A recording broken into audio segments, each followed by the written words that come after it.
Hello friends, Pandian store 2ல இன்றைக்கி என்ன நினச்சுன்னு பார்க்கலாம். இங்கே நம்ம செந்திலும் மீனாவும் வந்து சென்னைக்கு கிளம்பிட்டாங்க. இங்கே பாண்டியன் வந்துட்டு பணம் எடுக்கிறாரு, செலவு கொடுக்க. எல்லாரும் பார்க்குறாங்க, என்னடா கத்தையாக எடுக்கிறாரு, எவ்வளோ கொடுக்க போகிறாருன்னு. கடைசியில் பார்த்தா 1000 ரூபா கொடுக்குறாரு. நம்ம ராஜி வந்துட்டு, மாமா இதெல்லாம் பத்தாது மாமா, அங்கெல்லாம் வந்து செலவு நிறைய இருக்கும் அப்படின்னு சொல்கிறாங்க.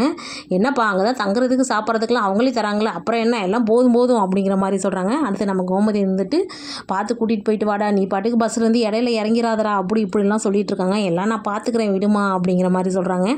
அடுத்து அவர் பஸ் ஸ்டாண்டு போகிறாரு. செந்திலோட மாமாவும் கரெக்டாக வந்துடுறாங்க, சரவணனும் வந்துடுறாங்க. என்னடா நீயும் வந்துட்ட, படத்தை பார்த்தியா இல்லையா அப்படிங்கிற மாதிரி கேட்குறாங்க. இல்லை இல்லை நான் பார்த்துட்டேன் அப்படிங்கிற மாதிரி அவர் சொல்கிறாரு. அடுத்து பார்த்தா எல்லாம் பஸ் ஏற்றி விட்டுட்டு வீட்டுக்கு போயிடுறாங்க.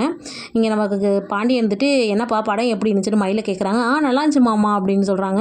நீ என்னடா எதுவுமே சொல்ல மாட்டேங்கிற அப்படிங்கிறப்ப, நல்லா இருந்துச்சுப்பா, ஆனால் பாதியிலேருந்து நான் பார்க்கல அப்படிங்கவும். ஏன் கேட்குறப்ப, இல்லை நான் தூங்கிட்டேன், அங்கே ஏசி போட்டிருந்தாங்களா, எனக்கு தூக்கம் வந்துருச்சு அப்படிங்கிறப்ப, ஏன்டா 1200 செலவு பண்ணி போயிட்டு தூங்கிருக்கியாடா அப்படின்னு பாண்டியன் நினைக்கிறாரு.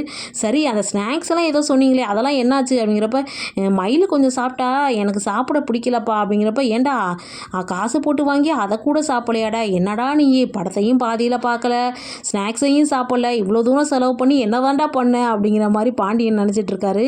இல்லைப்பா, புது டைமு இந்த மாதிரி ஏசியில் உட்காந்துருக்கேன்னா எனக்கு அதனால தான்ப்பா அப்படிங்கிற மாதிரி நினச்சிட்டு இருக்காங்க. என்னடா இவன் இப்படி பண்ணுறானே, காசு இவ்வளோ செலவு பண்ணி வேஸ்ட்டாக போயிடுச்சேன்னு பாண்டியன் நினச்சிட்டு இருக்காரு. ஃபேமிலியில எல்லாம் ஒரு மாதிரி